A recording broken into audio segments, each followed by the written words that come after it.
আমি দাৰুল হাদিছ পূৰ্বৰখেটীয়া আলিয়া মাদ্ৰাছাৰ পৰিচালনা কমিটি তালেবাসকলৰ লগতে এই অঞ্চলৰ ৰাইজৰ পৰা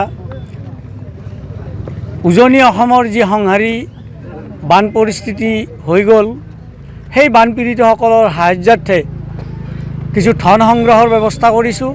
আমি নিজেও দিছোঁ আৰু আমি আশা ৰাখিছোঁ যে আমি যি কিঞ্চিত পৰিমাণৰ ধন সংগ্ৰহ কৰি আমাৰ এই মাদ্ৰাছা পৰিয়ালৰ ফালৰ পৰা আমি সেই বানপীড়িতসকললৈ আগবঢ়াম।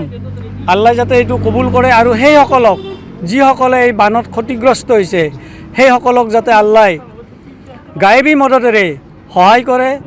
আমি চৰকাৰৰ প্ৰতিও আহ্বান জনাম যে ইতিমধ্যে আমাৰ জনপ্ৰিয় চৰকাৰখনে তেখেতসকলৰ উদ্ধাৰ আৰু পুনৰ সংস্থাপনৰ কাৰণে যথেষ্ট কাম কৰি আছে আৰু আমি আশা ৰাখিম যে এই বান পৰিস্থিতি কিছু উন্নত হোৱাৰ পিছত তাৰ যি বেমাৰ আজাৰ হ'ব বা সেইসকল লোকৰ পুনৰ সংস্থাপনৰ যি ব্যৱস্থা হ'ব সেইখিনি যাতে খৰতকীয়া কৰে, এই আমাৰ অসম চৰকাৰৰ ওচৰত সবিনয়ে আবেদন থাকিব।